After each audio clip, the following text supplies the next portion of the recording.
to really relieve heat for anybody outside of the Canadian prairies or the north central part of the United States. Yeah, we're going to keep seeing these low 90 temperatures in a lot of the Midwest. Maybe at times creeping up toward the mid 90s, and then the southern plains, they're just going to have a hard time getting away from that century mark on those temperatures. And by the way, that really cranks up the evapotranspiration rates when we don't have any rain left to replenish the soil moisture. You know, Eric, we've obviously been watching what's happening with the crop right now, and we start talking GDUs.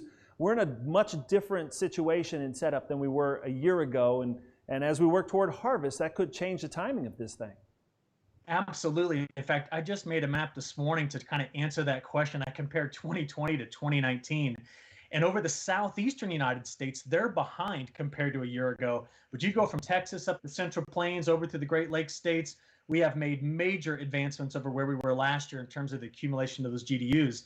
So now instead of worrying about a crop in the Dakotas that's never going to finish, we've now got a crop that's really screaming along, and it's going to put on an early harvest for us. So I think we're going to be seeing numbers on what this crop actually looks like a lot earlier than we did a year ago. So that's overall, I think a lot of farmers are liking bringing in this heat, getting this crop to where it should be. But it really picked up its pace here in the last 6 weeks. You know, we talk about the Climate Prediction Center. They put out their seasonal outlook through October. We've got that pulled up here. It shows kind of some drought persisting or getting worse through the southern plains, although we do see some improvements possibly in Minnesota and there in the northern tier of states. What do you think as far as weather goes once we get to harvest? Yeah, you know, right now, as we progress through the end of summer, we are still seeing a pretty hot and stormy pattern. So one of the things that that particular forecast product will have a difficult time picking up on, as we all do, is how much thunderstorm activity there will really be, because nothing at this point shutting down the Gulf of Mexico. So if I still see that moisture transport with the heat, it's going to pop. We're going to get storms. And even right now, we've got a strong flow coming out of the southwestern monsoon, which is trying to cut away on the backside of that drought region that's down in the southern plains. So we see hot and stormy. That also translates into hit or miss, which goes back to that idea of a freckled garden spot. If that continues into harvest, we're going to have a lot of folks that are going to be kind of dodging the thunderstorms to get the crop out. But we do that anyway every year right around here. Eric, do you think we'll start to work back on some of the yield expectations this year, given the fact that we may see some of these spotty showers and we're going to have kind of spotty dryness around the country rather than the entire corn belt of being in really good shape? Well, I'll tell you, if we're going to do that, the problems are going to have to come out of Iowa and Illinois at this point, because parts of eastern Iowa and Illinois recently got good drinks of water, and there is in the forecast for that dry pocket in Iowa to get some rain. If that doesn't materialize and the Eastern Corn Belt continues to struggle in patches, then I think we could start to see those numbers come off of what could be a huge crop, maybe approaching 170 to 180 bushel on corn. We could etch that away. And here's the other thing to think about. If August comes in hot, then what we could concern ourselves with is possibly getting a little tip back. It doesn't fill the grain as well, especially if those overnight low temperatures stay hot. So I think there's more potential downside right now than there is going way above those record yields. Okay, well, that will be something that we'll obviously keep watching here over the next few weeks. Hey, as we start to talk about long-term trends and as we're looking out into the future here, what are some of the top trends and things that you'll be keeping an eye on as we work through fall and into winter of next year? Well, I think all eyes are pointing to the Pacific Ocean. We've had this struggling, I've been calling it a pathetic La Nina. It just can't get its act together. And the North Pacific is so warm, it's kind of outdoing what the Central Pacific wants to do, which is cool off. Well, we need to know where that, cooler water is going to sit as we get into fall. We also need to know, what are we going to get out of our tropical cyclone season, our hurricane season coming? Because we could be having a dry fall, and then all of a sudden a tropical cyclone comes up the gut of the Mississippi, and then everything we had forecast is out the window. So we've got those pieces on the table, but I think everyone's going to have their attention to the Pacific. Does it stay warm in the north? And does this little La Nina hang around? Or do we, in fact, start to break things down and maybe even switch back over to El Nino-like weather as we go through winter? That's a big question mark, but I think everyone's going to watch the Pacific closely. Are there any other parts of the globe that are dealing with some weather issues right now that could end up maybe impacting our own markets, our own situation for commodities here? Yeah, there's a few places. I'll start in China. Okay. Right now, we have a front in China called the Meiyu Front. It's a stationary boundary, which, believe it or not, means it doesn't move. And it's sitting there, and storms been riding on that front for about a month. Well, we're forecasting them for at least the next half month to continue. So you get south of Beijing, you've got some pretty prime growing area in there. There's quite a variety of crops, but it's been absolutely flooded out. Near Beijing, north of the Korean Peninsula, we don't have the same story, but about 15 to 20% of China's prime growing land is having problems. And over in Europe, parts of the Russian wheat belt had hot and dry conditions for a while in June and early July.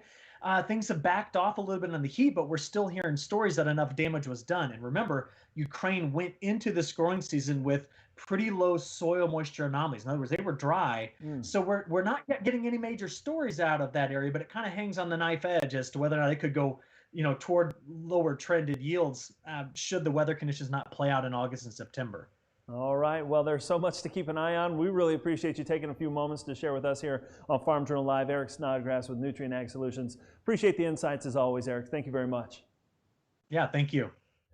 Events and fairs continue to be canceled across the country. That includes the Kansas State Fair, recently canceled for the first time in its 106-year history. But not every state fair is on the same page. The state of Missouri announcing plans to move forward with its annual event despite the challenges of COVID-19 and social distancing.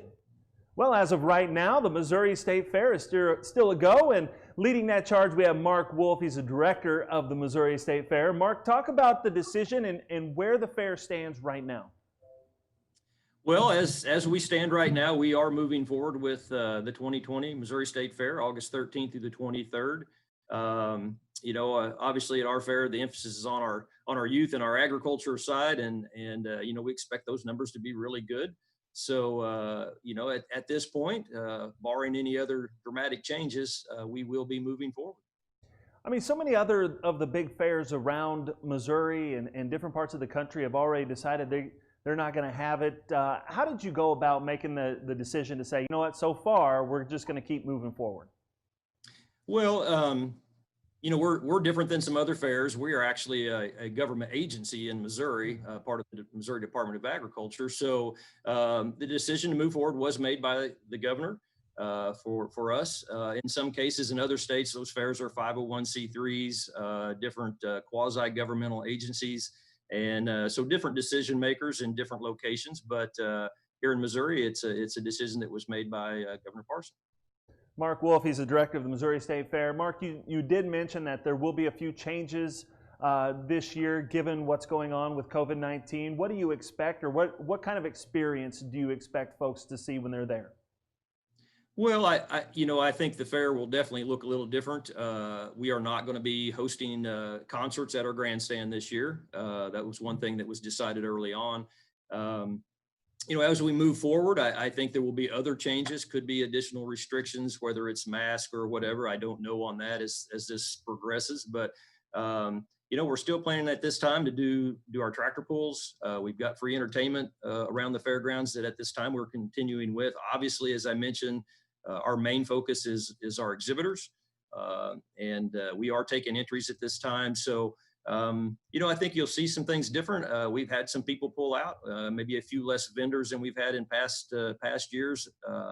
Maybe not a bad thing. It allows us to spread things out a little bit more and create a little more distancing between folks. But, it's about a 400-acre complex, so we have a lot of room, a lot of outside venues and opportunities for us to do this. And hopefully we can, work towards doing it as safely as possible.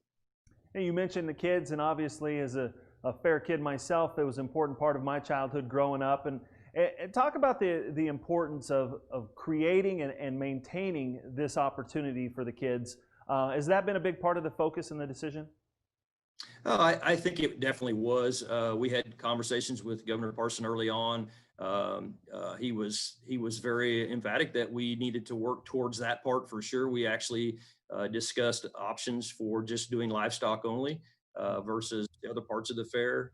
It's been tossed around. At this point, as I said, we are moving forward with most aspects of the normal fair, but I would have to say that at any moment, I guess that could change. If things get worse or there are decision makers go a different direction on this.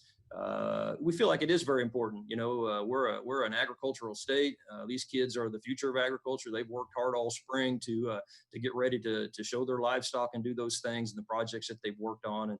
And so, we want to give them every opportunity to come out here and exhibit and show what they've done. But first and foremost, we want to do it as safely as we possibly can. As a director, how big a challenge has this year been? Well, this is a challenge like I've never seen before.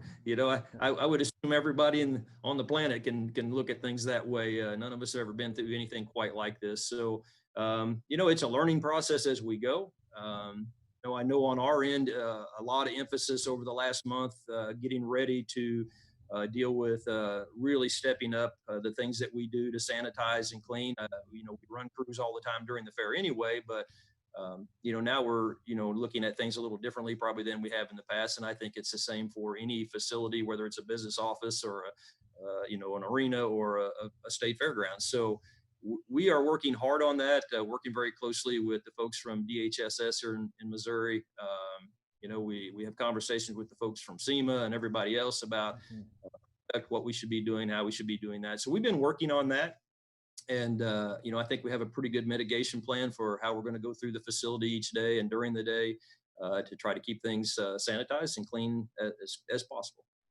Well, we wish you the best of luck. Thank you so much, Mark Wolf with the Missouri State Fair. Fair's still going on in August, so we'll keep people posted as you get even closer to that date. Thanks for joining us on Farm Journal Live. Thank you, Clinton.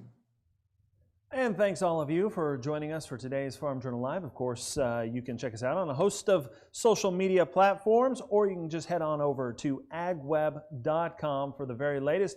Hey, and be sure to check out the latest on the Farm Journal Field Days. Some great information there, including a Farm On benefit concert. Farm Journal and National 4-H present the first ever Farm On virtual benefit concert. Join us and some of country music's biggest stars as we raise money for 4-H and its dedication to building stronger communities. The concert will be August 27th at 7 Central, and your 4-H'er can be part of it. Just text a picture or video of them and their project with the words Farm On to 31313, or by using the Farm On hashtag via social media. Join us for the Farm On virtual benefit concert this August 27th at 7 p.m.